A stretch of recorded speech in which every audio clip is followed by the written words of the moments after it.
continuación les vamos a hablar sobre los pasos para modelar procesos de difusión molecular. Los procesos que implican difusión molecular pueden modelarse mediante la simplificación adecuada de la ecuación de Fick y la ecuación diferencial de la transferencia de masa. Los problemas que implican difusión molecular se suelen resolver en 5 pasos sustanciales. Paso número 1. Realizar un dibujo del sistema físico priorizando características importantes, tales como el límite del sistema, el cual delimita el proceso de difusión. Paso número 2. Hacer una lista de suposiciones basadas en nuestro sistema, tales como la temperatura y presión. En el paso 3 debemos escoger un buen sistema de coordenadas, sea rectilínea, esférica o cilíndrica.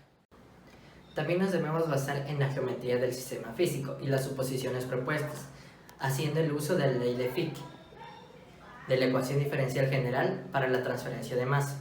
Pueden utilizarse 2 enfoques para simplificar la ecuación diferencial. En el primer enfoque simplemente reducimos o eliminamos términos que no se aplican en el sistema físico. Por ejemplo, si el sistema es estable, entonces la derivada de la concentración en base al tiempo va a ser igual a 0, o si no existe reacción química R de A va a ser igual a 0. Y como tercer punto, debemos hacer que si el proceso es unidimensional de la especie A, que va a ir directamente en la dirección Z. En el segundo enfoque realizamos un balance de Concha para el componente de interés en un elemento de volumen diferencial del proceso, en el cual se simplifica la relación entre los flujos y el término de contribución a granel. Hay que recordar que cada enfoque al final nos da diferentes ecuaciones, pero con lo cual se puede relacionar mediante las concentraciones.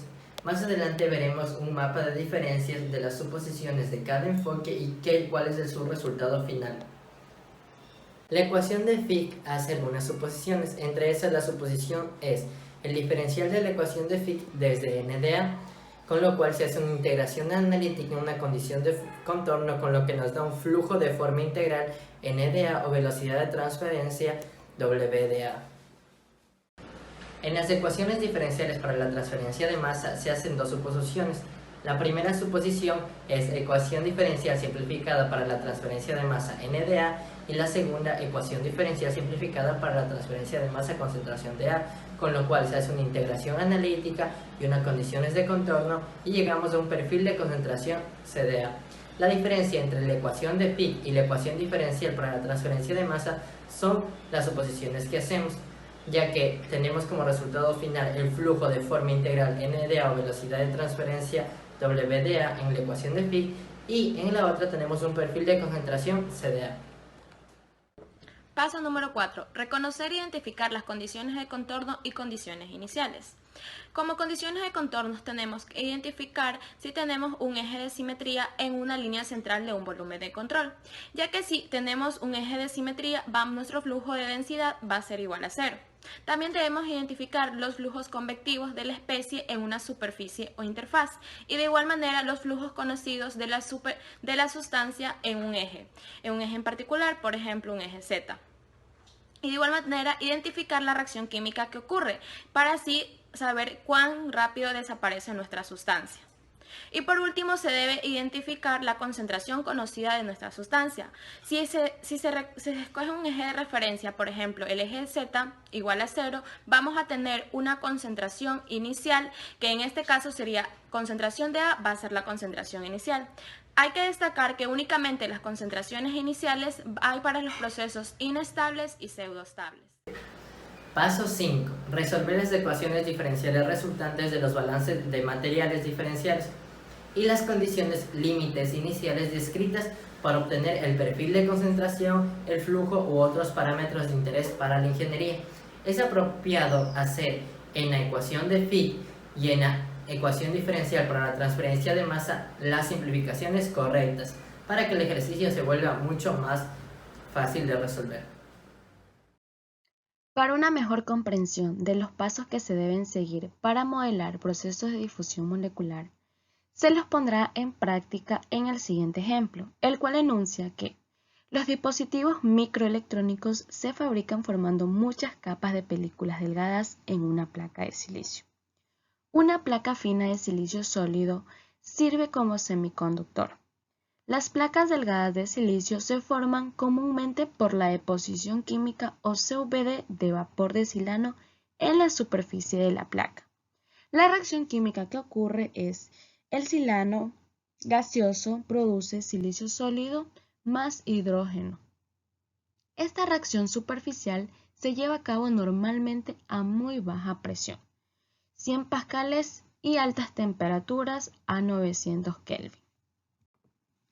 La siguiente figura muestra a muy baja escala cómo es el proceso de CVD, en el cual una mezcla de silano y gas hidrógeno fluyen hacia el reactor y un difusor proporciona un espacio de gas inactivo para la creciente película de silicio o lámina. El silano en el gas de la alimentación sirve como fuente de transferencia de masa, mientras que la placa de silicio sirve como lavadero para la transferencia de masa de silano. De acuerdo a nuestro sistema físico, nos podemos dar cuenta que posee una geometría rectilínea, por lo cual se plantea una ecuación diferencial para la transferencia de masa de acuerdo a nuestro sistema, el cual es la siguiente. La siguiente ecuación es la ecuación diferencial general para la transferencia de masa en términos de coordenadas rectilíneas, ya que nuestro sistema físico posee una geometría rectilínea. De acuerdo a nuestro sistema y a nuestro proceso se plantearán algunas suposiciones. Suposición número 1. La producción química es igual a 0, ya que la reacción únicamente ocurre en la placa fina de silicio y no dentro de la zona de difusión. Suposición número 2. El espacio de gas en la zona de difusión no está mezclado, por lo cual domina la difusión molecular. Suposición número 3. En el límite de la zona de difusión, la concentración de silano es constante, ya que el gas de alimentación tiene un alto exceso de silano en relación con el consumido por la reacción, por lo cual esta concentración se mantiene constante. Suposición número 4. El flujo de silano es unidimensional a lo largo del eje Z, ya que únicamente va a existir transferencia de masa del silano en esta dirección. Suposición número 5. El espesor de la placa es muy fino en relación con delta, por lo cual delta es constante. Suposición número 6. El proceso de transferencia de masa dentro de la zona de difusión está en régimen continuo. De acuerdo a todas estas suposiciones, nos queda la ecuación diferencial en coordenadas rectilíneas, ya que este es un proceso en estado estacionario a lo largo del eje Z sin reacción química, lo cual indica que solo hay flujo constante a lo largo del eje Z. Utilizando la ecuación de Fick, obtenemos que la derivada parcial se convierte en derivada ordinaria y como se dijo anteriormente, se utilizará la ecuación de Fick para demostrar cómo el flujo unidimensional a través de una mezcla binaria en la fase gaseosa de la siguiente forma,